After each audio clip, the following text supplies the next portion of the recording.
Tout le plaisir est pour moi de vous savoir nombrer dans cette émission l'invité de Patrick Lokala sur Télénews. Je suis très heureux parce que vous êtes de partout. Je reçois des messages de nos compatriotes de partout qui apprécient la pertinence du contenu que nous diffusons, surtout les interventions de nos différents invités. Je vous avais dit que je vais diversifier les invités. À l'époque, on recevait que l'opposition politique, mais actuellement, nous recevons et l'opposition et la majorité. Question pour nous d'être au milieu du village dans cette chaîne de la liberté, Télénews RDC. Course au perchoir de l'Assemblée nationale, deux noms se dégagent, notamment celui de Vital Kamerhe Lwakanyenge Kenge, Christophe Mbosonko Diampoanga et Modeste Bahati Lukwebo. Ce sont les trois noms qui reviennent le plus souvent dans les bouches des analystes et des journalistes, mais aussi dans les couloirs politiques. Félix Tshisekedi va-t-il trancher en faveur de l'un ou de l'autre? C'est la grande question. Ou va-t-il vraiment laisser le champ libre pour que les trois personnalités puissent compétir à cette élection du bureau définitif et de l'Assemblée nationale? Ou alors Félix va-t-il surprendre Bahati, Kamerhe et Mbosso en désignant un autre ticket pour les départager? Tout est possible en politique, apprend-on de sources sûres. Mise en place du gouvernement de la République, l'on parle de 45 membres en raison de 35 ministres et 10 vice-ministres. Oui, la taille est toujours éléphantesque. Elle n'a pas été réduite telle que nous les souhaitions. Mais quand cela ne tient, est-ce que c'est la taille qui compte ou c'est la qualité? Mais dans tous les cas, tous ces aspects comptent. Mais nous allons voir la qualité d'hommes qui seront, allais-je dire,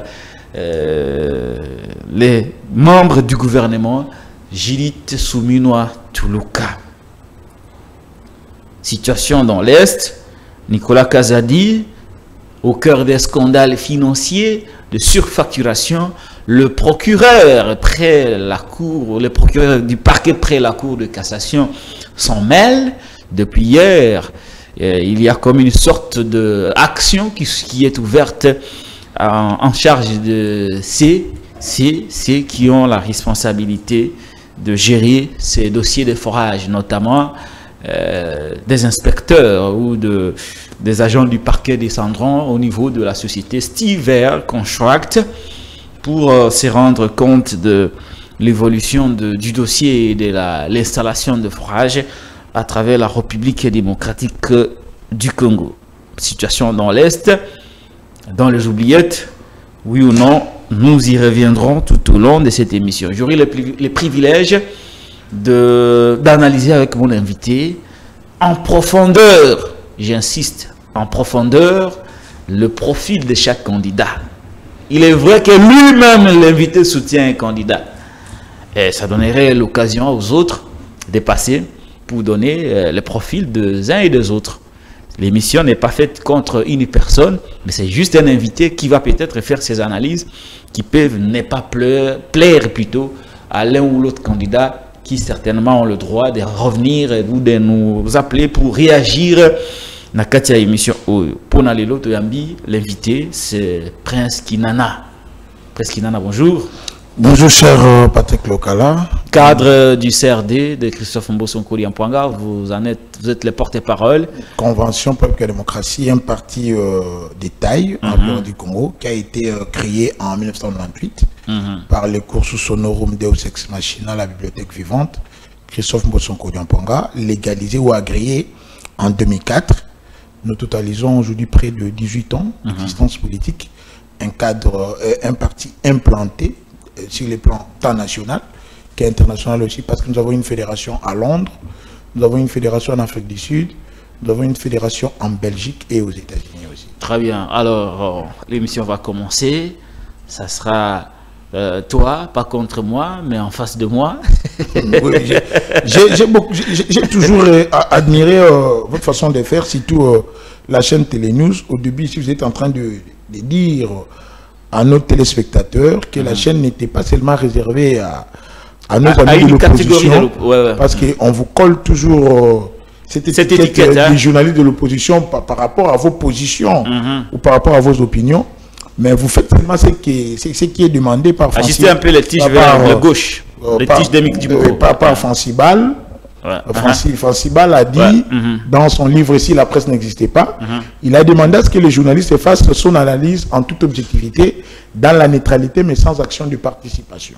Donc, en nous recevant, nous, de l'Union Sacrée, pour venir encenser Félix Tshisekedi, pour venir partager sa vision, pour venir prêcher vos brebis à vous, qui aiment écouter l'autre son de cloche, la contre-alternative par rapport à l'alternative que nous, de pouvoir amener aussi ces plateaux, c'est vraiment une joie pour nous. Très bien, merci beaucoup. Ça ne sera pas vous contre moi, mais vous en face de Patrick Lokala. Très bien.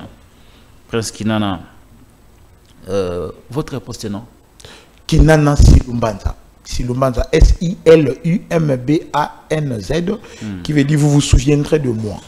Kinana Silumbana. Kinana Silumbanza. Prince. Très bien. J'aime bien votre nom. Hein. Merci beaucoup. Prince Kinana. Oui, oui. C'est un nom qui est devenu très générique. Facile à capter aussi. Facile à capter parce que je suis de la lignée de Kianvu, le grand chef coutumier Yaka. Vous êtes Mouyaka? Je suis Yaka, 100% de père et de mère. Vous aimez la chikwanga? Oui, la chikwanga, j'aime beaucoup le foufou. C'est quoi l'aliment de base de Yaka? Le foufou avec le mfumbois. Le mfumbois. Le mfumbois. Nous aimons beaucoup plus le mfumbois parce qu'il y en a en abondance chez nous. Même les maïebo aussi, il y a de ceux-là qui mangent. Les pondous, c'est régulier, c'est presque à travers toute la République parce que nous sommes Congo. Avec K, mais chez nous, beaucoup plus, nous aimons le mfumbois. Il y a de ceux-là qui mangent la courge, le mbika. Mais nous, c'est beaucoup plus le mfumbois. Pour moi, très bien. Alors, quand on m'appelait, je vous reviens très rapidement les temps que l'on voyait un tout petit détail. Prince Kinana, voilà. Ok, très bien. Voilà, merci beaucoup Derrick Loukeba, les maestros. Voilà, on va revenir, parce qu'on ne parlait pas assez de nos cultures, les gens ont honte souvent. Moi, j'aime les pondous et le riz, avec les poulets. Vous aimez les fumbois. Avec le foufou. Vous savez, la première fois que j'ai mangé les fumbois, c'est quand je suis arrivé à Kinshasa. Ah bon? Chez nous là-bas, on ne mange jamais ça. On appelle ça les matites. Nous, on ne mange pas les fumbois, on ne mange pas les oseilles, les ngaïngaï. Même pas les gombo, vous mangez pas. On mange les ngaïngaï que lorsqu'on on a la toux. La toux, ok. Ouais. Bon, chez nous, c'est une habitude.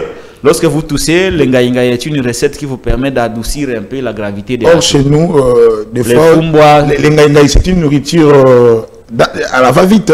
Chez moi, vous pouvez le piler avec un peu de piment. Vous le prenez avec du foufou. C'est la première fois que j'ai mangé. Moi aussi, j'ai goûté à votre culture parce que. Au Pongola, Eponga. Voilà. Donc, mais je n'ai pas été déçu quand j'ai mangé le mfumba pour la première fois parce que l'un de mes frères a épousé. Inyaka. Non, BDD. Ah, ok. Nabossé à l'école Nabango. BDD. Des grands bandundu. La province des intègres, des honnêtes et des intellectuels. Il y a encore un autre légume là que lui français aime beaucoup. Hein? Le mikungu. Le mikungu. Le mikungu, un bon repas. Vous avez déjà goûté à ça? Oui, c'est lui France qui m'a fait manger ça. Il aime beaucoup ça, le mikungu. C'est trop ancestral. Ça nous fait penser, vous savez, même la nourriture c'est dépravé. Nous sommes habitués à manger les surgelés pendant que nous devons consommer bio. Ça nous préserve de plusieurs maladies. Le mikungu. Ça nous garde en bonne santé parce qu'il y a des vitamines que le corps ne synthétise pas que nous devons voir à travers les aliments. L'aliment doit être le médicament, le premier médicament pour le soin de notre corps et de notre santé. Merci beaucoup. Presque Nana, ça fait partie de la culture congolaise. Vous voyez, vous aussi, chez vous, vous mangez quoi? Laissez des messages dans les commentaires. Ça va moi bien, parce que c'est ça aussi. Hein? On va parler politique. Prince Kinana, course au perchoir de l'Assemblée nationale. De nom se dégage. D'abord, avant d'aller dans le nom, on va être un peu pédagogique. On va revenir sur la dernière plénière présidé par Christophe Mbosso-Nkoli Mpuanga, le président du bureau d'âge de l'Assemblée nationale. Je rafraîchis la mémoire. Au cours de cette plénière, il s'est agi, sauf erreur de ma part, de la mise en place de la commission paritaire opposition-majorité pour la répartition des responsabilités au sein du bureau définitif de l'Assemblée nationale. Il est vrai que la question relative sur le calendrier électoral a aussi été évoquée, mais jusque-là, comme je l'ai toujours dit, le rideau n'est pas transparent. Je vais y revenir avec presque Inana pour savoir si c'est Mbosso qui bloque, et au cas où on l'accuserait de bloquer, il a quel pouvoir pour bloquer un calendrier qui pourrait relever d'une matière hautement politique. L'Assemblée nationale est hautement politique. Il faut le comprendre. Lorsqu'il faut analyser des questions relatives à l'Assemblée nationale, il faut beaucoup plus, en dehors de la donne technique, il faut toujours inclure la donne politique. C'est très important parce que là, ce sont les influences politiques. Très bien. Donnez-nous en quelques mots le résumé ou la suite de la plénière d'il y a quelques jours, présidée par Christophe Mbosso-Nkoli, et on va entrer dans le débat. Il s'agissait, comme vous l'avez dit, de partager les postes de responsabilité au sein du bureau définitif, comme ça a toujours été demandé par le règlement intérieur, en son article 26. Il faudrait qu'il y ait création d'une commission paritaire majorité-opposition, composée de 31 députés en réseau de 15-16, par rapport à ce que la majorité soit majorité, opposition soit en minorité. Cette commission a été créée essentiellement formée de juristes ou avocats et des politiques, donc de tous les députés de tous bords, choisis selon leurs obédiences politiques par la commission, par le bureau. Ils se sont retirés, le bureau les a accordé 1 heure. Après une heure de forte tension, la commission ne s'était pas mise d'accord ou en unanimité par rapport à la décision à prendre. L'opposition... On peut se demander à la commission, au cas où vous ne vous mettrez pas d'accord, les règlements prévoient, les règlements pas Mbosso. Les règlements prévoient lorsque cette commission n'arrivait pas à s'entendre, qu'ils reviennent avec un PV de constat pour que la plénière, qui est l'organe suprême de l'Assemblée nationale, il préside, oui, il veille sur le règlement. Mais il n'a fait qu'appliquer, parce que quand les gens disent Mbosso, vous savez, on lui implique d'être dictateur, d'être quelqu'un qui je n'ai pas parlé de la dictature ici. Comme ça, il a fallu mieux préciser. Alors, ils sont venus avec... Non, on n'a pas peur. On aime bien être... Vous savez, quand on communique pour une autorité, pour être clair, il faut être clair et rationnel. Très bien. Dire ce qui est prévu. Alors, ils ont ramené ces PV des constats. Il y a eu 2 motions. 2 députés ont été pour, dont Elisée Ntambwe, et 2 autres députés ont été contre ces PV. Mais la plénière a pu voter et la majorité a voté pour que l'opposition n'obtienne qu'un seul poste au niveau du bureau définitif, le poste du rapporteur adjoint. Parce que au nombre de députés qui se sont déclarés, parce qu'il y a une fiche d'identification des députés qui se déclarent être de la majorité de l'opposition. Il y a 405 députés qui sont la majorité et en raison de 50, je pense, qui sont encore de l'opposition. Alors c'est comme ça que, numériquement parlant, selon l'esprit de l'article 26 du règlement intérieur, l'opposition s'étant retrouvée en minorité... besoin d'une copie. Ça c'est le nouveau règlement. Le nouveau règlement, j'aurais besoin d'une copie conforme. On dit ceci: les groupes parlementaires de l'opposition politique jouissent d'un droit de représentation proportionnelle à leur poids numérique au sein de l'Assemblée nationale. Aussi bien au niveau du bureau définitif, des bureaux de commission permanente, qu'à celui du comité des sages. Étant inférieur numériquement par rapport au poids numérique, nos amis de l'opposition se sont retrouvés qu'avec un seul poste, pendant que la majorité a raflé les 6 autres postes. Point. Deuxième volet. Quid du calendrier? Il y a de cela, je veux dire... La question n'a même pas été évoquée lors de la dernière plénière. Les députés l'ont même réclamé pendant que le président était en train de s'asseoir la plénière. Moi, je pense que c'est par soit analphabétisme, soit par manque de lecture que les gens imputent le blocage des activités au sein de l'Assemblée nationale à la personne de Christophe Mbosso. C'est peut-être qu'ils ne comprennent pas dans quel système politique nous nous trouvons en tant que république.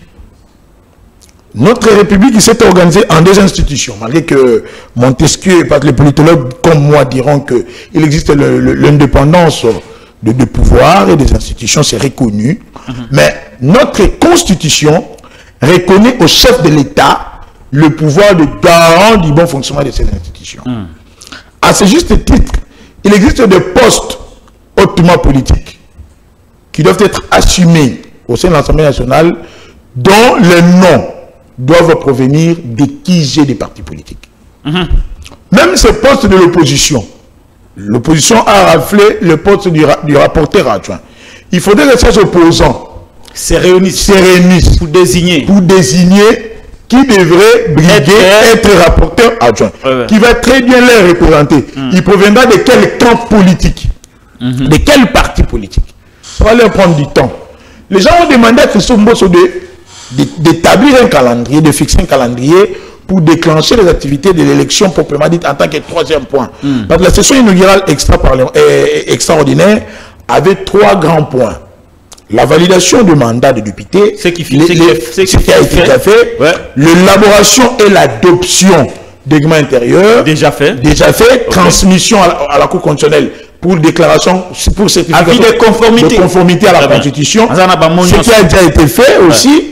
Il ne reste qu'un seul point, l'élection et l'installation du bureau. C'est ces points-là où ils sont. La première étape du point élection, c'est la mise en place de la commission pour la répartition de... C'est déjà fait. Pourquoi alors deuxième étape, les calendriers. Pourquoi Mbosso ne bloque pas? Mbosso sait très bien que... Des élections. Le règlement intérieur, en son article 25, 26 et 27, demande à ce que, lorsque le calendrier est fixé, ça ne peut plus prendre un délai de plus de 2 semaines sans que ça soit mis en applicabilité. Ouais, ça c'est ce que dit le règlement. Mais c'est ce que dit le règlement. Pourquoi il ne bloque pas? Mbosso va établir le règlement et puis organiser l'élection pour faire voter qui? Quelle est la bonne question qui mérite d'être posée? Il va faire voter qui? Non, écoutez, laissez-moi parler, laissez-moi argumenter. Je vais vous faire comprendre. Ouais. Mbosso établit le calendrier, il lance le go. Dépôt de candidature, traitement de candidature, propagande, élection. Mais il va le faire pour éviter de tomber dans la violation de ces règlements par rapport au délai requis pour faire voter qui, pendant que les QG des partis politiques, dont lui-même attend, il fait partie d'un QG aussi, où il attend une prise de position, n'a même pas encore choisi qui doit occuper quoi. Par exemple, je vais vous dire, avant que vous posiez votre question, par exemple, le poste du président de l'Assemblée nationale, par rapport à la géostratégie de notre État, appartient au pouvoir discrétionnaire du chef de l'État. Ça, c'est dans l'informel. Dans l'informel, au sein de l'Union sacrée. C'est reconnu, pas même au sein de l'Union sacrée. C'est devenu une coutume chez nous. Mais ce n'est pas quelque chose. Que le poste du président de l'Assemblée nationale soit choisi par le président de la République. Il ne s'occupe même pas de qui a comme force politique. Il regarde ce que le règlement a fixé. Je vais vous lire l'article 27. Mais le reste aussi vient par rapport à l'ordre d'arrivée, par rapport au poids politique. Ma question. Votre question, maître. Très bien. Est-ce que la publication des calendriers dépend de la déclaration des candidatures? Oui. Non. Vous savez pourquoi? Oui. Pas du tout. C'est une question administrative. Oui, écoutez. Qui doit pas dépendre de ceux qui veulent les conquérir. Merci beaucoup. C'est à eux d'être prêts, presque. Non, c'est intellectuel, non? Je suis intellectuel. Oh là là. C'est au candidat d'être prêt. Merci beaucoup. Pour aller aux élections. Vous avez posé une très bonne question. Le calendrier, s'il est publié, dans sa sagesse, de se conformer. Dans sa sagesse. Mais on ne doit pas publier les calendriers seulement lorsque vous aurez désigné des candidats. Merci beaucoup. C'est ça justement. Il y a l'État et les privés. Il y a l'État et les privés. Vous dites c'est les privés. Mais écoutez, Christophe Mbosso appartient à une famille politique. Mais il n'aimerait pas leur mettre dans une situation d'espèce, dans une situation de forcing. Quid de l'État et du peuple qui attend? Mais ses représentants, s'il lui doit privilégier, ce sont les représentants de sa famille politique. Il ne privilégie pas sa famille politique. Il laisse à ce que les dirigeants de familles politiques qui doivent compétir à ces postes-là aient un temps maximum. C'est pour bientôt. D'ailleurs, il a dit à la sortie de l'entrevue lui accordée par la première ministre, Mme Judith Suminwa, que les élections, c'est à tout près. D'ailleurs, ce point est déjà abordé. Peut-être qu'aujourd'hui, il peut y avoir des noms. Est-ce que vous savez qu'il y a urgence? Il y a urgence. Il y a une urgence. Il y a vraiment urgence. Pourquoi alors le président... L'État n'est pas dans un état statique. Pourquoi alors le président du bureau d'âge ne peut pas comprendre que la publication du calendrier serait un moyen de pression sur ceux qui tardent à désigner les futurs animateurs du bureau définitif? Je pourrais vous surprendre pour vous dire que le bureau en travaille déjà. Parce que la publication du calendrier est une décision du bureau. Hier, il s'était réuni avec ces deux Benjamin, le premier secrétaire et la deuxième secrétaire, pour déjà pouvoir concocter cela, en attendant que l'équipe des partis politiques s'organise. Mais pourquoi la situation... C'est ce que je n'avais pas. Merci beaucoup. Écoutez. Presque Nana. On ne peut pas faire les choses dans la va-vite. Écoutez ce que on ne peut pas attendre que les partis politiques se décident pour que le calendrier soit publié. Mais ces postes ne seront pas occupés par les non politiques. Mais je vais vous lire l'article. C'est à eux de se conformer au délai du calendrier. Mais ce n'est pas à l'administration d'attendre qu'eux soient prêts pour que le calendrier soit publié. Est-ce que nous nous comprenons? C'est ça sa sagesse. Il est administratif, il est aussi politique. Écoutez, je vous dis, il fait partie d'une famille politique. Il ne peut pas se dire, bon, je vais faire pression qu'on aille les choses dans la va-vite pendant que le chef est en train de raisonner par rapport au profil requis. L'Assemblée nationale, c'est le système cardiaque de tout État démocratique. Oui. Le pouvoir de la République appartient à l'Assemblée nationale. On ne peut pas la confier à n'importe qui. On doit la confier, le règlement a défini un profil, mais politiquement, on doit la confier à quelqu'un qui a l'expérience, à quelqu'un qui est hautement politique, à un fin diplomate, à quelqu'un qui est capable de garantir la stabilité institutionnelle. Très bien. Pour éviter le cas Mabunda, par exemple. Merci. Non, Maman Mabunda était quand même à la hauteur. Madame n'a pas démérité, mais Madame nous a fait plonger dans une instabilité institutionnelle. Où l'institution pour la République politique, c'est pas elle. Voilà pourquoi il faudrait laisser à ce qu'on choisisse une personne politiquement mature pour occuper ces postes-là. Très bien. Que dit le règlement à propos du profil? Merci beaucoup. L'article 27 fixe clairement les conditionnalités pour espérer avoir un poste au sein du bureau. Préparez vidéo bâti. Pour l'élection de membres du bureau définitif de l'Assemblée nationale, il est tenu compte notamment des critères de formation, virgule, d'expérience, virgule, de crédibilité, virgule, et d'honorabilité. Nous allons y aller. Le profil dressé par le règlement intérieur. Très bien. La formation, l'expérience, la crédibilité et l'honorabilité. L'union sacrée, c'est elle qui est majoritaire. Oui, on accepte. Vous allez présenter qui? Parce que le poste du président de l'Assemblée nationale ne dépend pas de quelqu'un qui peut avoir 500 députés, 300 députés du poids politique.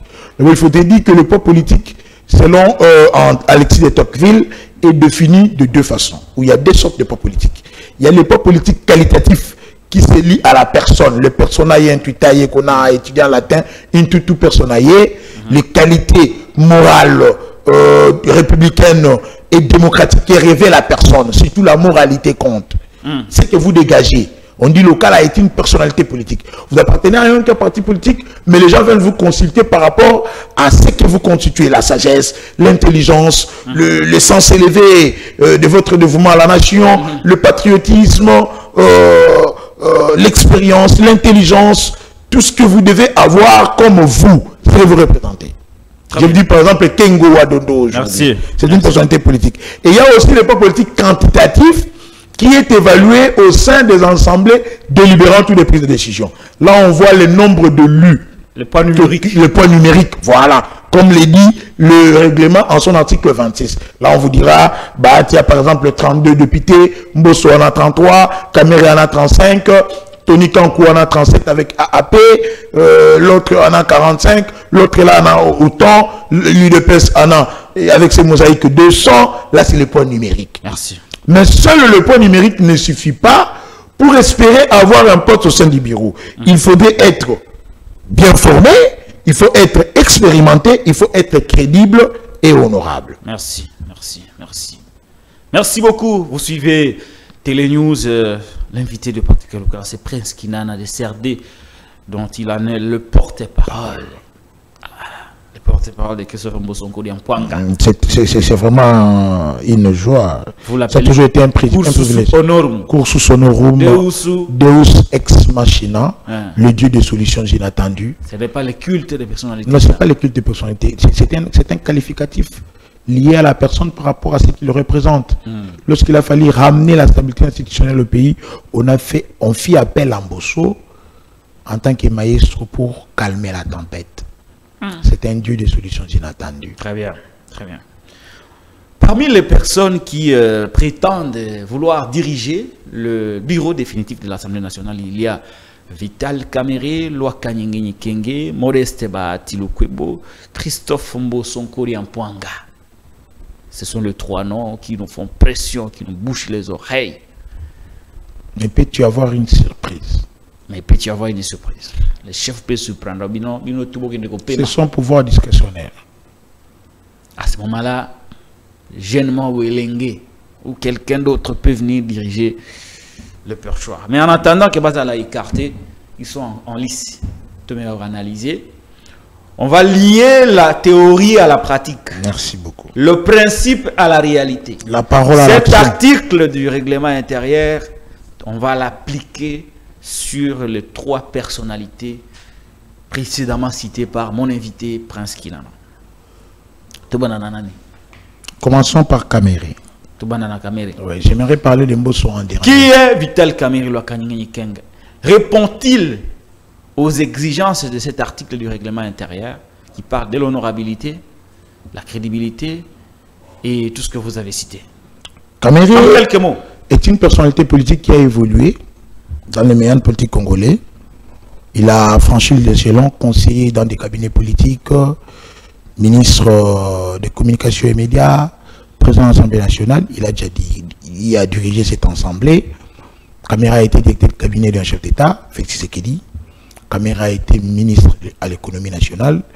Il est docteur, selon lui, ou selon ses partisans, ses militants, docteur en sciences économiques.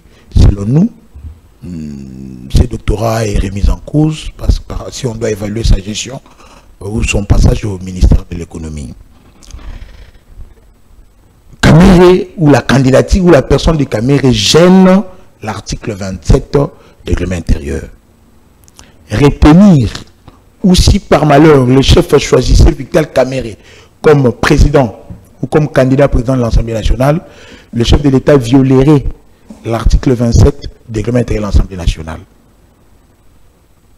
Or, ce règlement a été déclaré conforme à la Constitution. C'est le modus operandi de l'Assemblée nationale. Le chef entrerait en contradiction avec les députés, ce qui amènerait une crise interinstitutionnelle. Le règlement intérieur, à son article 27, demande à ce que les candidats soient crédibles et honorables. La crédibilité, si on doit lire dans les dictionnaires, c'est cette qualité liée à la personne qui peut parler de l'intégrité. Or, Kamerhe n'a jamais été intègre. Kamerhe n'a jamais été crédible. Ne sois jamais éloigné de votre micro. Oui. Kamerhe n'a jamais été intègre ni crédible. Kamerhe n'aspire pas confiance au peuple. Il y a beaucoup de choses qui sont collées à Kamerhe, qui lui salissent lui. Il n'est pas digne de nous représenter à l'Assemblée nationale comme miroir de notre État, comme deuxième personnalité de notre pays. Kamerhe a été inculpé pour vol. D'ailleurs, aujourd'hui, acquitté par la suite. Acquitté par... Mais le peuple... Acquitté.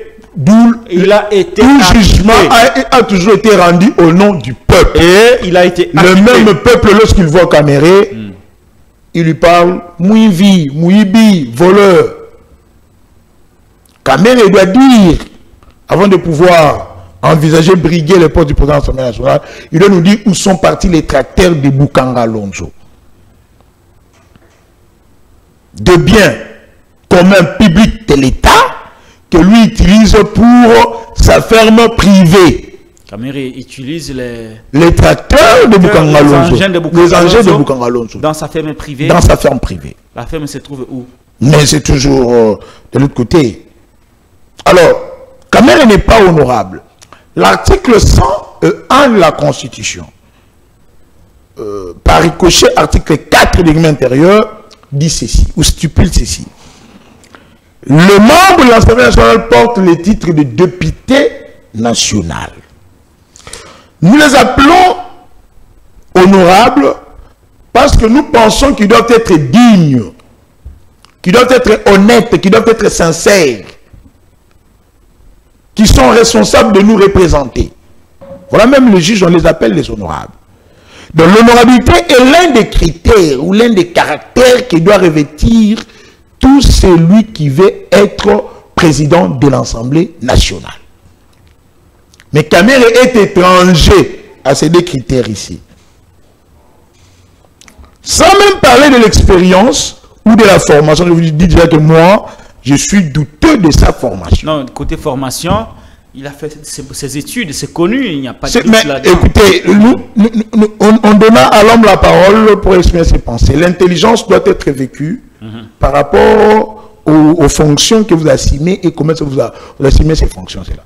Je peux vous choquer. Kamere a été président de l'Assemblée nationale. Il y a des gens qui viennent vous rencontrer à la longueur de journée qu'il a été meilleur président de l'Assemblée nationale. Mais moi, je peux vous dire que c'est faux.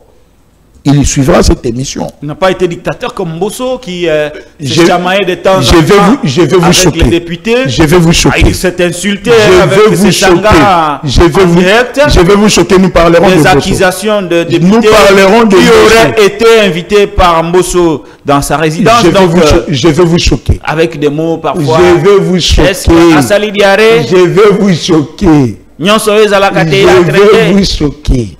Pendant que du temps de Kamere, c'était la grandeur, selon ceux qui soutiennent Vital. Heureusement pour moi, qu'aujourd'hui, je t'ai venu avec... Vous vouliez me choquer? Oui, j'aimerais vous choquer. Avec l'article... Vous êtes sûr que je serai choqué? 36, vous serez choqué. Je vais vous vacciner aujourd'hui contre ces mensonges qu'on a pu vilipender pour tromper les peuples que Kamere a été président de l'Assemblée, meilleur président. L'article 36 du nouveau règlement, 33 du règlement de la justice passée, fixe la mission du président de l'Assemblée nationale. Vous voulez que je lise? Oui, allez-y. Le président de l'Assemblée nationale assure une mission générale de direction et de représentation de l'Assemblée nationale.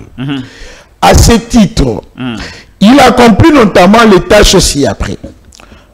Primo, veiller au bon fonctionnement de l'Assemblée nationale et en rendre compte régulièrement à la plénière. Secondo, assurer la coordination des activités de l'Assemblée nationale. Tertio, maintenir la discipline au sein de l'Assemblée nationale. Quarto, maintenir l'ordre. Il y en a beaucoup. Ok. Il y en a au moins, le président de l'Assemblée nationale a au moins 30 missions ou 30 tâches qu'il doit accomplir pendant sa mission de gérer l'Assemblée nationale. C'est quoi les liens avec Kamere? Parce que nous analysons le profil de Vital Kamere. L'expérience, parce qu'il y a des ceux-là qui disent il a l'expérience. Il a été meilleur pendant l'Assemblée nationale. Je vais vous choquer. Sous Kamere, les députés étaient clochardisés comme des petits enfants. C'est ce qui a fait faire à Francis Kalombo les axes d'extorsion chez les Indiens. Vous vous rappelez du cas Francis Kalombo qui escroquait les Indiens parce qu'ils souffraient Nzala et les Kaki. Kamere n'entretenait pas bien ses députés. Les gars qui français allaient extorquer les Indiens en trafic d'influence en prenant des noms dans le combat de Joseph Kabila. Est-ce que c'est à Kamere d'entretenir les députés? C'est parmi les missions. Je vais venir. Allez-y, allez-y.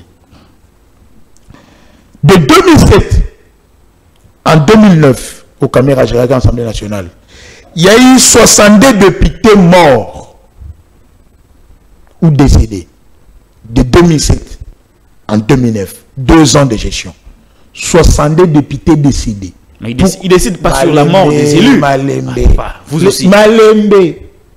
Par manque d'une bonne prise en charge médicale, le ministre de Santé d'intervention, qui est là-bas, à l'Assemblée nationale, était transformé par Kamere pour un centre de santé, il y a prise en charge à député, même pour les cas les plus dangereux. C'est ce qui a conduit à ce qu'il y ait 62 députés décédés.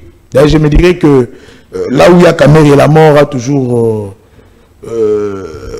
il n'est pas responsable de la mort des gens. Ouais, ça, on me dira même, lorsqu'il était directeur du cabinet, on déclarait beaucoup de décès au niveau de la présidence. Il n'est pas responsable. Mais quand on gère, on doit bien prendre en charge ces sujets. Quand on gère, on doit aussi empêcher à ces sujets de mourir. C'est ce que vous voulez dire? Non, on doit les aider à une meilleure prise en charge. Non, mais quelqu'un veut... C'est réglementaire. Il ne meurt pas. Non, non. C'est comme ça. Il faut commencer par leur mettre dans de bonnes conditions de prise de soins. Continuez. Merci. Kamere est un danger pour l'État. Pendant que nous voulons la paix dans l'Est de la République, nous ne pouvons pas avoir quelqu'un qui a des liens familiaux, sanguins, ethniques, tribaux. Avec qui? Commerciaux avec les Rwandais et les rebelles. Kamere aurait des liens. Kamere a des liens, pas aurait. Kamere aurait des liens. Ah, là, c'est vous qui mettez au conditionnel. Des liens. Kamere a des liens. Avec qui? Avec des liens familiaux, sanguins, ethno-tribalo, commerciaux avec les Rwandais ou avec les Rwandais. Quel Rwandais? Et le rebelle. D'abord, il a une ferme d'élevage en vache à Gisenyi. Oh! Kamere aurait une ferme. Pas aurait, Kamere a une ferme. Allez sur Google, tapez la ferme de Kamere à Gisenyi. Vous vous rappelez Rwanda. Vous vous rappelez lorsque la fille de James Kabarebe se maria, Kamere va se présenter à la fête avec 30 vaches données. Ça, moi je reconnais. Merci beaucoup. Ouais. Mais vous vous rappelez aussi, pas dire que ce sont des liens sanguins. Il y a des liens sanguins. Oh papa. Même chez nous au Congo, on a contribué à d'autres. Sur les membres de famille, on va t'accepter. C'est parce que les membres de famille, non côté, moi, na babalié, non quoi, tabac, comme c'est de coutume chez nous les Bantous. Chez eux, les Nilotiques, on amène des vaches. Ah! Kamere, pendant la campagne ou avant la campagne, lorsqu'il a fait sa tournée, il a appelé ça comme tournée à Mani. Tournée à Mani. Vous vous rappelez qu'il est arrivé jusqu'à Bunagana.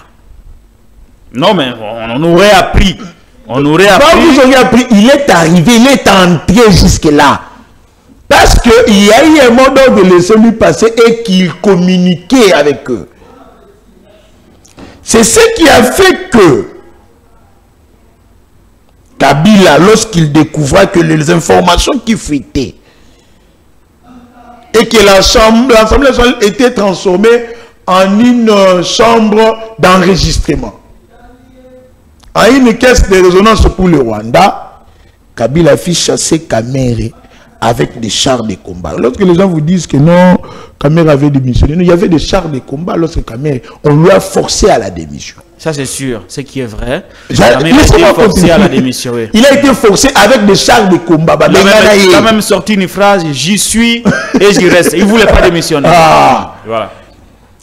Nous ne pouvons pas avoir un nourrisseur des rebelles comme président de l'Assemblée nationale. Kamere nourrit les rebelles. Ah. Mais Prince, est-ce que vous vous rendez compte? Vous reconnaissez vous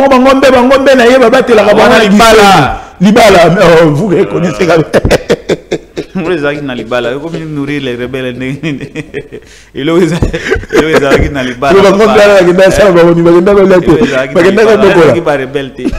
À cette époque-là, le Congo et le Rwanda avaient de bonnes relations. À cette époque-là. Et d'ailleurs, moi, je lui soupçonne.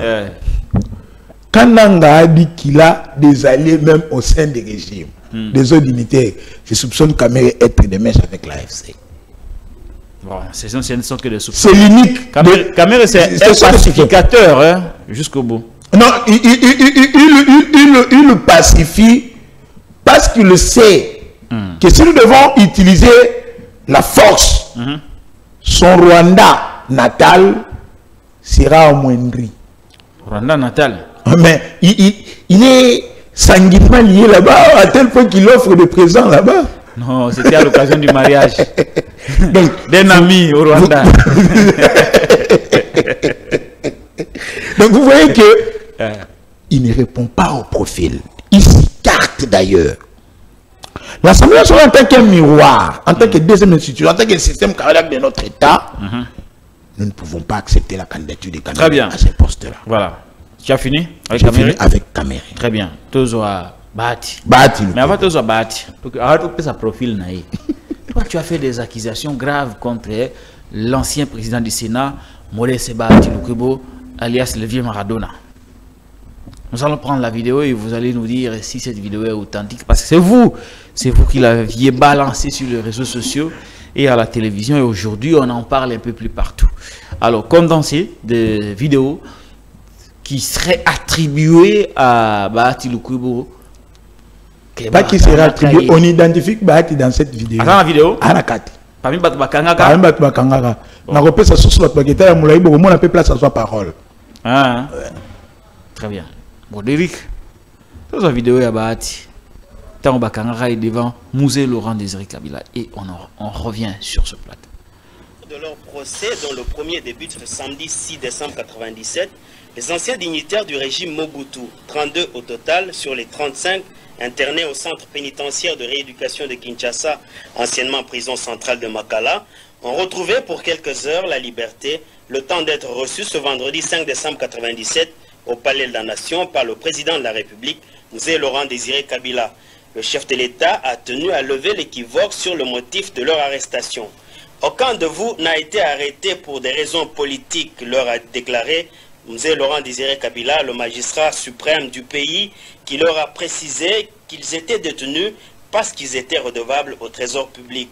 Ce n'est pas pour vous rendre la liberté que je vous ai fait venir, a fait remarquer le chef de l'État, mais il n'appartient qu'à vous-même d'être libre. Il suffit de payer ce que vous devez à l'État. Démocrate, Mzee Laurent Désiré Kabila a donné la parole à qui l'a demandé.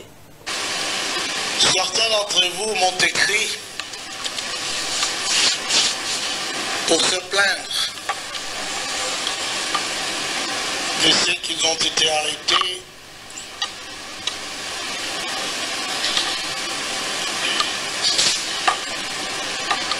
peut-être pour des motifs politiques, et que j'avais dit que notre révolution est pardon. On a pardonné les Mobutistes, ce qui est tout à fait vrai. J'étais surpris qu'on me dise qu'on a arrêté des hommes pour leur participation à l'ancien régime. Je tenais à vous dire qu'il n'y a rien de tel.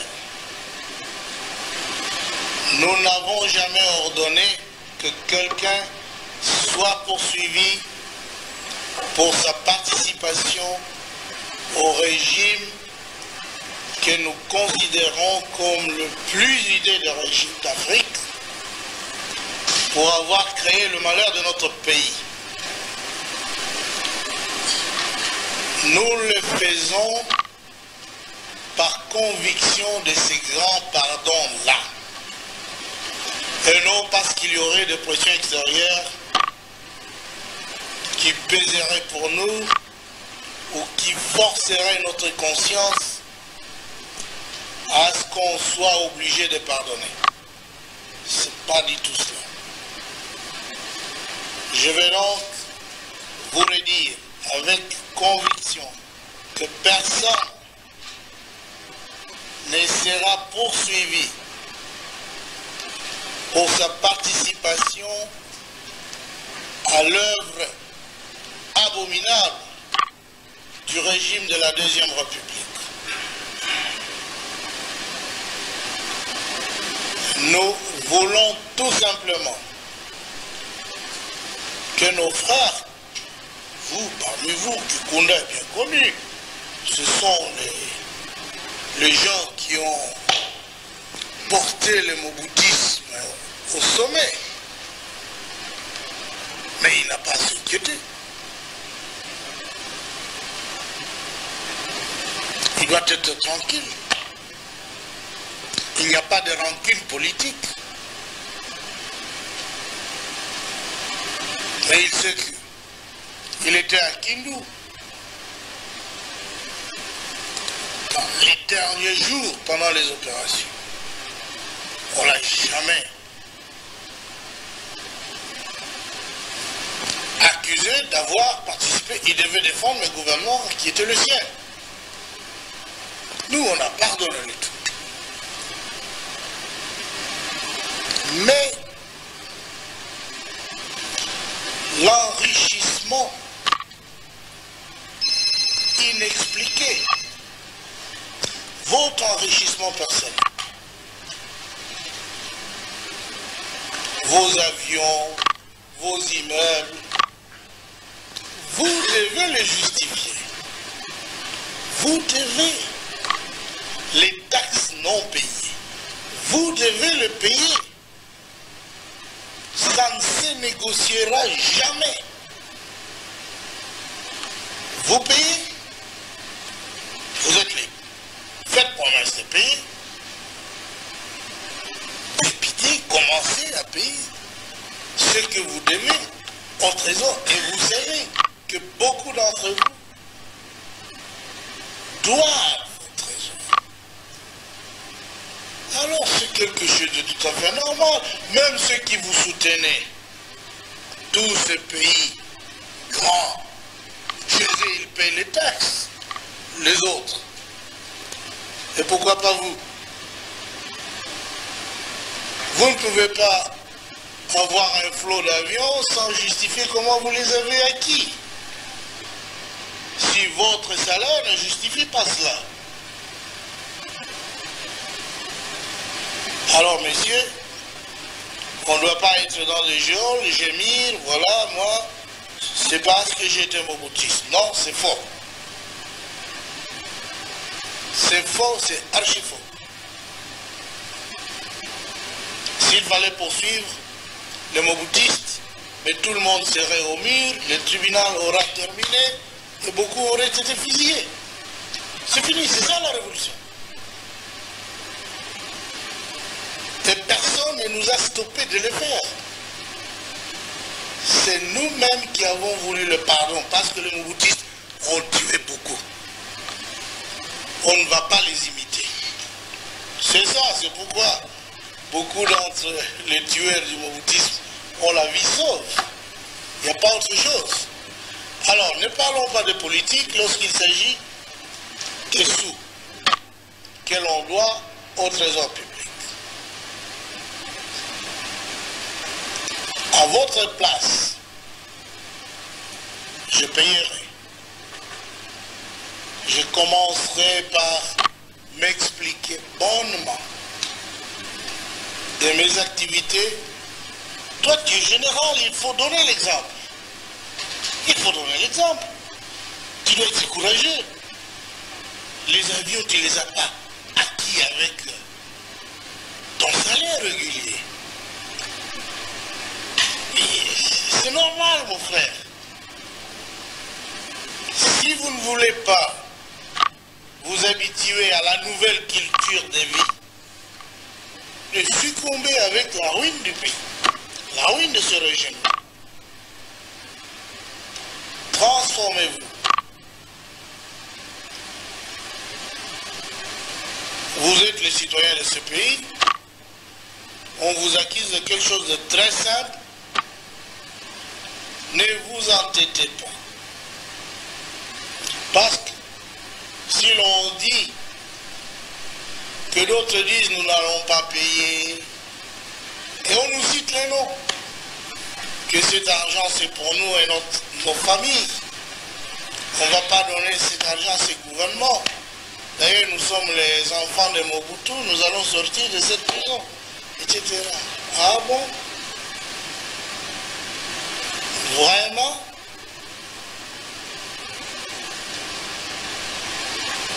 C'est d'abord honteux de le dire. Alors moi je vous encourage. Je ne vous ai pas appelé pour vous rendre la liberté. Mais si vous voulez, être libre. Immédiatement, rentrez, faites vos chèques. De leur procès, dont le premier débute le samedi 6 décembre 1997, les anciens dignitaires du régime Mobutu, 32 au total sur les 35 internés au centre pénitentiaire de rééducation de Kinshasa, anciennement prison centrale de Makala, ont retrouvé pour quelques heures la liberté, le temps d'être reçus ce vendredi 5. De la vidéo tirée d'un documentaire, Laurent Désiré Kabila face aux Mobutistes. Je vous promets qu'avec l'aide d'Éric Loukeba, nous allons diffuser en exclusivité ces documentaires sur Télénews. C'est pour le bonheur des étudiants. Ça, c'est pas mon problème. Je mettrai les documentaires à la place publique, sur la place publique, pour que tout le monde suive. Mais vous aurez des problèmes parce qu'il y a ceux-là qui ont tout fait pour étouffer cette vidéo. Et heureusement que Kinana est aussi archiviste comme vous. J'ai retrouvé la vidéo. Ça ne fait pas. Il y a ceux-là qui disaient que c'était faux. Quand vous avez dit que Bahat était aux arrêts, là c'est à Makala. À Makala, on a bien écrit centre pénitentiaire de Makala. Donc, il y a de ceux-là qui pensaient que Kinana, là ce monsieur Bahat, il est en train de passer. Il y a de ceux-là qui pensaient que Kinana avait peut-être fondé des... C'est Bahat bien enfilé. Bien enfilé en chemise. Vous savez, Bahati était de la société civile du Congo, Sosiko en cycle, avec les Zakari Babawas et les autres. Il faisait bruit contre le régime Mobutu. Lors de la conférence nationale souveraine, Mobutu va dire à ses collaborateurs qu'il aura besoin de tout le monde pour la gestion de la chose publique. La cohésion nationale. La cohésion nationale. Gouvernement de l'arche union nationale. Voyez, dès que la vidéo est prête, voilà. vous me faites signe d'Éric Loukeba. Si vous êtes... avant d'arriver vers le palais du peuple, tout près de la station Kobil, il y a une place où on a mis une statue d'un aigle avec une boule là. On appelle ça la place de la réconciliation. C'est là où Mosengo disait, oublions tout ce qui nous a divisé jusqu'ici. Jusqu'ici. Et les Bahati intégra le gouvernement sous Mobutu. Il occupa les postes du ministère de budget et puis ministre de travail. Mais lorsque Mouzé arriva en 97, il va évaluer et puis arrêter tous ceux qui ont détourné. Dans cette vidéo, Mouzé est clair. Il dit, les ambassades m'appellent de partout. Il y a de ceux-là qui disent que je vous ai arrêté pour votre appartenance à l'ancien régime. Rassurez-vous que c'est faux. Je vous ai arrêté pour vol et détournement. Je vous ai arrêté pour enrichissement excessif. Et rapide. Parce que l'État... Alors que l'État est pauvre. Pauvre. Vous payez ce que vous devez à l'État, vous serez libre. Les étudiants qui vont nous suivre de par le monde peuvent aller sur Internet, ils tapent le Mobutiste face à Mouzé Laurent Désiré Kabila, ils auront la vidéo en intégrité. Comme vous les avez promis de suivre en intégrité sur Télénews, je vais leur demander de rester branchés. Ils verront que vers la 35e minute, M. Bahati prendra parole pour demander pardon à Mouzé. On va prendre une fois de lui accorder cette possibilité d'aller fêter avec ses enfants. Voilà, c'est comme je vous l'ai dit. Nous allons diffuser un extrait de vidéo de Modeste Bahati Loukeba en détention à la prison centrale de Makala pour enrichissement illicite rapide alors que la République est extrêmement pauvre. C'était sous Mouzé Laurent Désiré Kabila. Bahati demandait la clémence du chef de l'État pour aller fêter avec les enfants. Je l'ai dit hier. En 97. En 97. Sur Boussolo, mais Bazimpembe, son communicateur, son partisan, a rejeté en bloc ces accusations. Mais aujourd'hui, j'ai mis la main sur la vidéo. Nous allons tous découvrir cette vidéo. Des Bahati demandant la clémence de Mouzé à Makala. Suivons la vidéo.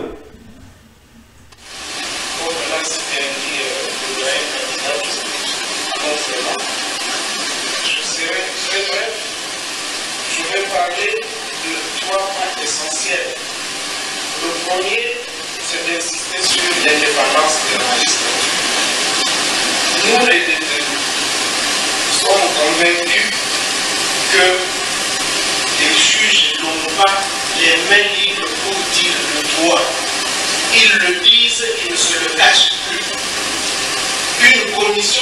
été instituée au cabinet du ministre de la Justice, une commission politique chargée d'orienter les décisions des juges. Et il ne peut en être autrement lorsqu'on sait que ce sont les mêmes lois que nous avons connues qui sont d'application et qu'on puisse arrêter quelqu'un, le détenir au-delà des délais légaux, on introduit des recours juste en cassation, on interdit à la Cour suprême de justice de siéger pour s'y prononcer. Et on nous dit ici que la détention préventive peut aller jusqu'à 1 année, jusqu'à 3 ans. Je me demande sur quelle base le ministre de la Justice l'a dit à la radio. Dès lors que nous savons que l'article 31 du Code de procédure pénale, à son alinéa 3, dit que lorsqu'il s'agit d'une peine, d'une infraction dont la peine prévue est égale ou supérieure à 6 mois, la prolongation ne peut pas dépasser 3 fois de suite sans qu'on soit présenté devant un juge de fond. Ça, c'est le code de crédit. Et nous avons suivi curieusement, moi je suis économiste, je ne suis pas juriste, et j'ai suivi et je suis allé consulter les livres. Je me suis dit certainement que le ministre s'est arrêté à l'alinéa 1er. Or, on ne peut pas lire un article de cette manière-là, il faut le lire en entier. Deuxième point de vue, c'est concernant les richesses. Parmi le personnel d'appoint qui est ici, nous reconnaissons certaines anciennes figures. Je pense que si vous organisez une interrogation, vous posez la question à ces messieurs que je vois là, ils vous diront que ceux qui ont les richesses, ceux qui ont réellement pillé ce pays, ils sont partis d'ici. Et personne d'ici, d'entre nous ici, n'a un avion, parce que vous avez parlé du général. En tout cas, nous avons connaissance, le général n'a pas d'avion, à moins que nous l'ayons caché. Personne n'a un bateau ici. Et si vous voyez les conditions de notre détention, demandez aux surveillants qui voient que déjà au niveau des familles, on ne sait pas se nourrir. Nous sommes obligés de manger en groupe. Mais ça nous fait très mal au cœur. Lorsqu'on dit que nous, on collecte 15 000 $. Moi, je me dis sincèrement que certaines contre-vérités vous sont là. Or, vous êtes notre chef de l'État. Vous êtes le magistrat suprême. Nous n'avons pas d'autre recours. Notre recours, nous l'avons adressé à vous. C'est parce que nous avons trouvé que la loi ne nous protégeait plus. Nous prenons des cas tout à fait typiques comme celui d'un simple major ici qui convoyait les fonds de la DSP, un fonctionnaire de la Banque centrale qui exécute les ordres. Et nous sommes là, pour la plupart, les 3 cas n'ont pas de dossier. On a clôturé les dossiers au niveau du parquet. Si vous posez la question, on vous dira qu'on a clôturé les dossiers. Alors, puisque les dossiers sont clôturés, donc on peut savoir aujourd'hui quelle est la hauteur des engagements de chacun, de ce que chacun fait. Nous, on ne refuse pas. Si moi aujourd'hui on me dit, professeur Bahati, vous avez détourné $1 million et on me montre que voici j'ai détourné, je m'engagerai à les payer. Je m'engagerai à les payer. Voilà. Monsieur le Président, je termine par là pour implorer votre compréhension. Vous êtes le père de la nation.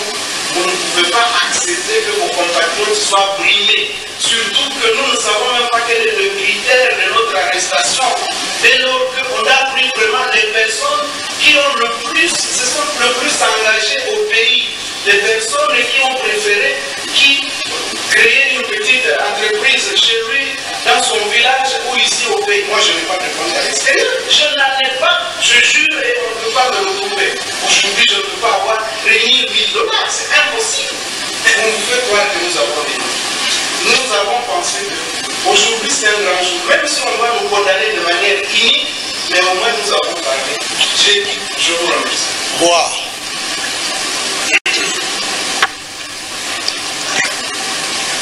Qu'est-ce qui reste? Moi aussi, j'ai découvert cette vidéo de Bahati, Modeste Lukwebo, à Makala, presque Inana. Lui, il veut devenir président de l'Assemblée nationale. Est-ce qu'il est dans les critères tout à l'heure évoqués par le règlement intérieur? Non, non, il s'écarte aussi des critères, surtout en ce qui est de l'expérience politique, mais aussi de la... Non, il a l'expérience. L'expérience, mais quelle expérience? L'expérience dans le détournement, l'expérience dans la mégestion ou l'expérience dans la bonne gestion? il a géré sous Mobutu, il fit arrêter.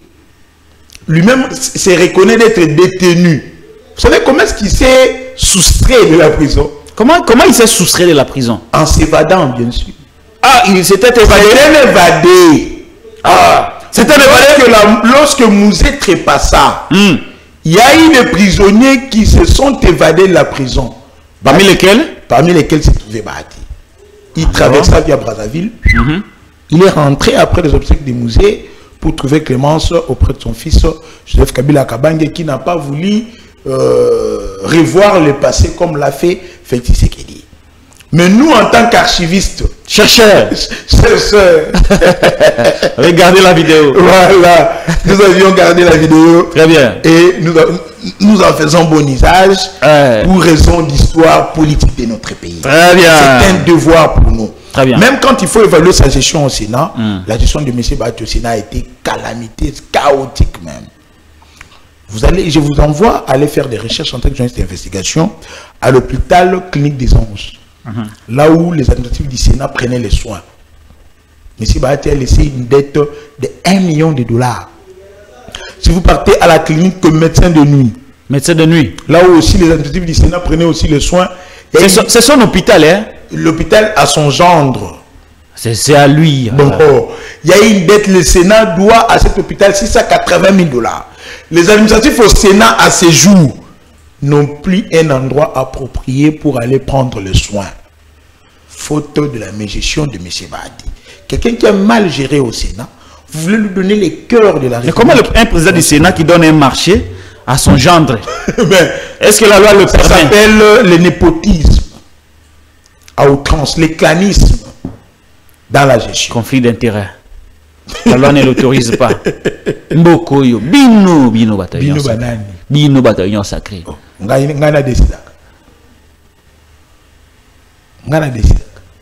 Très bien. Il y a quelle prise de décision? On a fini avec Bahati.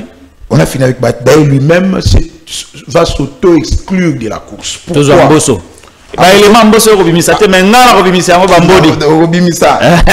va s'auto-exclure de la course. Pourquoi? Parce que l'article 25. Dans les 5 jours de la notification de l'arrêt de conformité du règlement intérieur constitutionnel, l'Assemblée nationale procède à la constitution de son bureau définitif en tenant compte de la configuration à son sein de la représentation équitable de la femme et des provinces. Bahati et Kamerhe sont de la même province. Même tribu. Même tribu. L'un d'eux va s'auto-exclure pour laisser l'autre. Ça, c'est automatique. Automatique. Point. Mais en parlant de l'article 27, les deux ne peuvent pas, par dignité et par respect à l'État. Point. Voilà. Point. Voilà. On prend Mbosoko Yampuanga. Les courses sonores. Laissez-moi moi-même les présenter d'abord. Les deux sexes. Moi-même, je les présente d'abord. Parce que là, vous allez garder des choses. Laissez-moi vous présenter. Je les présente. Et puis vous allez... Non. C'est mon émission. Moi, je les présente. Sinon, je serai obligé de recadrer. Mais laissez-moi faire mon boulot. Allez-y. Très bien. Christophe Mbosoko Yampuanga est un ancien moboutiste. Un moboutiste convaincu, pratiquant. Il a quitté Mobutu lorsque Mobutu est mort. Il ne l'a pas quitté, Mobutu est mort. Plusieurs fois ministre, haut dignitaire sous Mobutu. Et puis après, Christophe Mbosoko Yampuanga a fait la rébellion. RCD.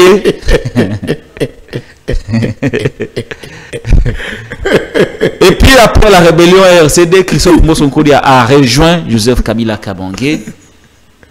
Au moment de la dissolution FCC Cash, lui soutenait Maman Mabunda. Ne touche pas à Mabunda. Pancarte. Et puis après, il est devenu président du bureau d'âge. Et puis président du bureau définitif. La gestion de Mbosso à l'Assemblée nationale a été caractérisée par quelques scandales d'invectives. Avec Délice Sanga, avec la députée qui aurait été invitée par Mbosso dans sa résidence privée. Mais on lui a aussi reproché une certaine légèreté dans la répartition de la parole. Il est très âgé, mais il est compétent et il est expérimenté. Parmi les choses, Azamokolo, AP Manano. Voilà les éléments qui peuvent compromettre la reconduction de Christophe Mbosso Kodiapwanga au niveau du perchoir de l'Assemblée nationale pour adoubler le Kolarapa qui piombe, Père Paulette Kimotu. Comment réagissez-vous? Il va doubler. D'abord, je vais dire à tous ceux qui vont nous suivre. Le chef de l'État a été réélu à base ou grâce d'un discours-programme. La conservation des acquis. On ne change pas l'équipe qui gagne. Mbosso a des acquis, entre autres la stabilité institutionnelle, plusieurs lois salvatrices de la nation, la loi de programmation militaire, la loi de personnes vivant avec handicap, la recommandation interdisant au gouvernement tout brassage et mixage au sein de l'armée, la diplomatie parlementaire qu'il a menée, qu'il continue à mener de main de maître. Je vais faire un rétropédalage parce que vous avez très non, allez-y, continuez. Vous avez très mal peint cette icône, ce patrimoine mondial protégé par l'UNESCO qui est Christophe Mbosso Kodiapwanga. Mbosso Kodia, c'est un politique, d'abord politologue de formation, professeur de l'université à paritaire à Lubumbashi. Il va être pris par Mobutu dans les MPR pour occuper la fonction de 4e personnalité d'MPR chargé de la politique et stratégie idéologie. Lors de premières élections organisées par le régime Mobutu en 1977, Mbosso va être élu commissaire du peuple avec 1,5 million de voix. Ça lui a valu un grand poste au niveau du bureau politique du MPR. Il a été élu comme commissaire du peuple à l'époque. Depuis lors jusqu'à ce jour, il est l'unique Congolais à avoir été réélu 8 fois député national. Sous Mobutu, sa compétence, ses aptitudes intellectuelles, son intelligence, sa sagesse, son intégrité lui a valu d'être 11 fois ministre, et pas les moindres. Ministre de Santé, ministre de Mines et Énergie, ressources hydrauliques, affaires foncières, agriculture, sport, portefeuille le dernier, j'en passe les meilleurs. En 1997, nous est en train de menacer le régime Mobutu. Mbosso ministre du portefeuille, sans compter que on a les stades de Martinique grâce à lui, parce que c'est à son époque, lorsqu'il fut ministre des Sports, que ces projets de la coopération sino-zaïroise s'étaient concrétisés. C'est grâce à lui que nous avons les entreprises publiques être propriétaires de leurs propres bâtiments comme siège social ou siège administratif en tant que ministre du portefeuille. C'est grâce à lui que le Congo a plusieurs zones de santé, parce qu'à l'époque on n'en comptait que 3. C'est grâce à Mbosso qu'on peut avoir toutes ces zones de santé. Il va décider de liquider la Banque zaïroise de commerce extérieur, BZCE. Lors de la liquidation de cette banque, il resta 740 000 $ à l'époque. Musée arrive déjà. Mbosso a 740 000 $ na maboko yaye. Batekeli banque wana.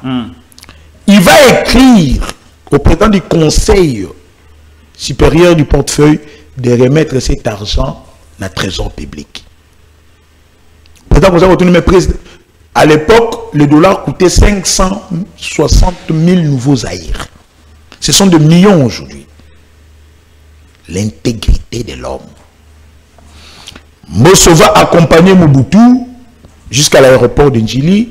Il revient, il va traverser par Fadenhouse. Il prend la pirogue pour aller à Brazzaville.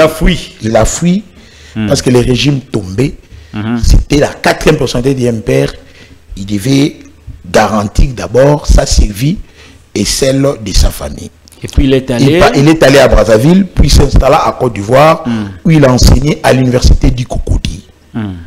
Puis il est allé en France, il a enseigné à l'Institut de Paris, le cours de sciences politiques administratives. Il revient au pays pour pacifier En 2001. Mbosso n'a jamais fait la rébellion. Je vous ai montré, jamais été au RCD. Il n'a jamais été rebelle. Il n'a jamais été au RCD. Jamais. Jamais.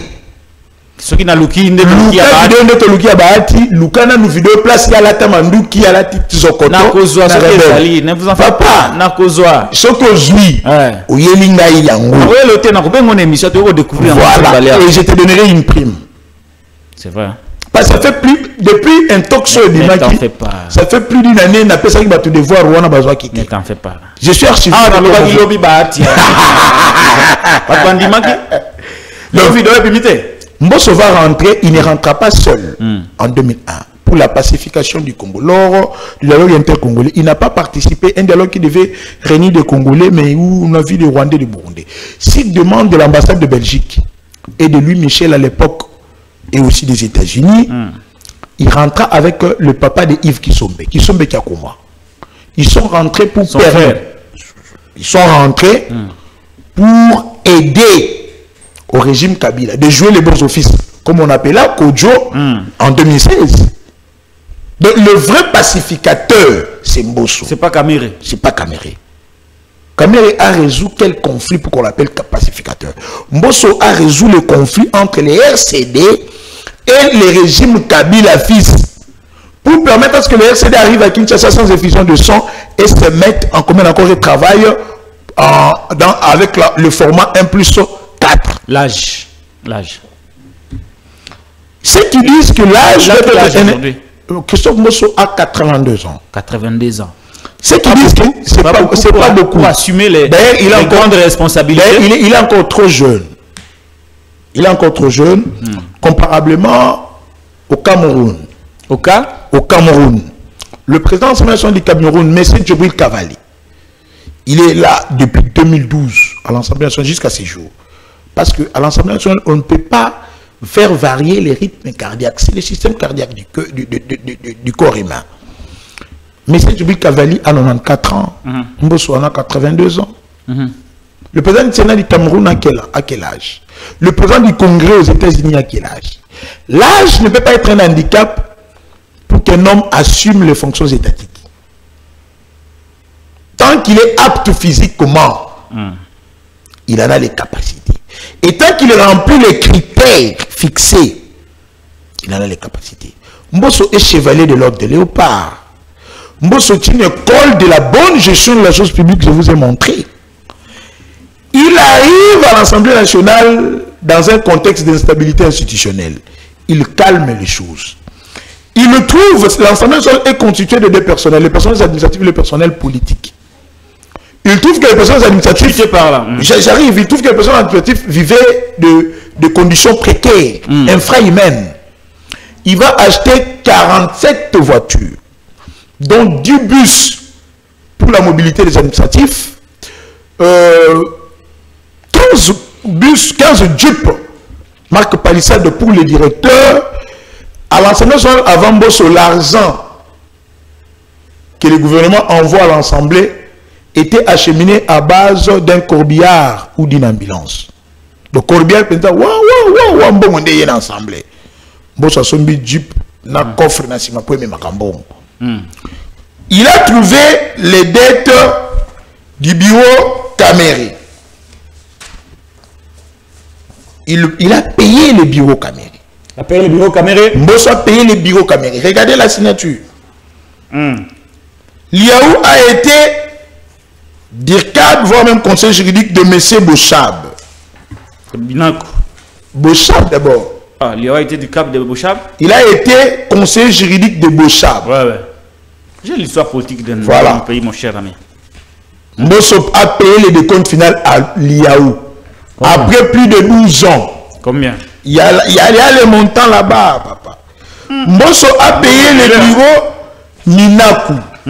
Mbosso a payé le bureau Mabunda. La bonne gestion a un nom dans ces pays. C'est Christophe Mbosso qu'on apprend. Très bien. Il a trouvé que il existe un fonds qu'on appelle la sécurité sociale de parlementaires. Lorsque les parlementaires sont en exercice, ils cotisent pour qu'après leur mandat, qu'ils vivent dignement et avec leur famille. La première législature, la législature 60-92, le veuve, on leur attribuait 5 000 francs par le prédécesseur de Mbosso. Quand Mbosso arrive, regardez le montant vous-même. Vous voyez? Ouais. Comment est-ce qu'il a quadruplé, quintuplé même la rémunération pour leur permettre de vivre dignement. 1 500 000. Politiquement parlant, Christophe Mbosso a été un atout, non seulement pour le régime, mais pour l'État congolais. Alors, pourquoi on doit les remplacer? Donc vous pensez que les chefs de l'État devraient le reconduire? On doit reconduire Mbosso pour permettre à ce qu'il continue dans l'œuvre de l'orientation de l'organisation au sein de l'Assemblée nationale. Mbosso répond aux critères définis à l'article 27 du règlement intérieur. Il a une bonne formation, c'est un politologue de formation, professeur des universités. Il a l'expérience. Mbosso, c'est près de 50 ans sur la scène politique congolaise. 11 fois ministre, 8 fois réélu député national. Il a l'expérience et de gestion et l'expérience parlementaire. Mbosso est crédible. Il n'a jamais été cité dans les dossiers sales. Depuis la commission de bien mal acquis à la conférence nationale souveraine jusqu'à aujourd'hui, Mbosso n'a jamais volé. L'unique Congolais que moi je connaisse qui n'a jamais volé ne fût-ce que les stylos en classe, c'est Christophe Mbosso Nkodiapwanga.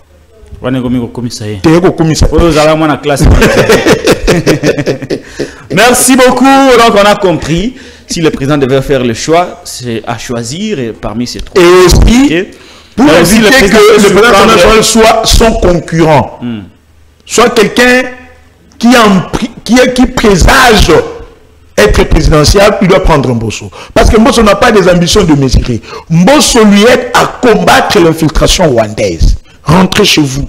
Quittez les groupes armés. C'est un fin diplomate, techniquement parlant. S'il a besoin de réussir son mandat, il ne peut que miser sur Christophe Mbosso qui est disponible à lui accompagner, lui qui incarne sa vision. Merci et beaucoup. surtout qu'il est le président du premier congrès de l'Union sacrée qui a élu Tshisekedi comme président de la République. Merci beaucoup, Prince Kinana, porte-parole de Christophe Mbosso Nkodia. Oui, nous avons reçu le porte-parole de Christophe Mbosso Nkodiapwanga. Si les partisans des Camérés et ceux de Modeste Sebahati Lukwebo sont vexés par le propos ou les déclarations de Prince Kinana, vous n'avez qu'à nous saisir à travers le numéro qui est affiché au bas de vos petits écrans pour un droit de réponse qui est gratuit parce que l'invité, nous l'avons aussi reçu gratuitement. On va finir cette émission pratiquement. Prince Kinana, moi Lingala, tout ça. Maman Soumino Atuluka, Mbosso c'est Aleka Kikuna, c'est ça. Toleka qui déjà d'ailleurs c'est à plus de 3 fois. D'abord, non, ne me faites pas tarder il faut qu'il y ait un critérium de. Elle clôture aujourd'hui. Elle clôture aujourd'hui parce qu'il fallait que le parti politique Batine Delaye, Bato Bali compétent. Le président de l'Assemblée nationale a ajouté qu'on ne voit pas seulement les compétents, mais des gens qui sont de bonne moralité. Des gens qui incarnent des valeurs républicaines et démocratiques pour mieux servir l'État. Il faudrait maintenant qu'on ait un gouvernement, il y a pragmatisme. Très bien. Il y a qu'on résout des problèmes sociétaux. 45 membres en raison de 35 ministres et 10 vice. C'est pas assez pour un pays totalement pauvre. Totalement pauvre. Nous avions plaidé, nous, les mbossistes. L'embossisme est une idéologie qui consiste à étudier Christophe Mbosso comme une école.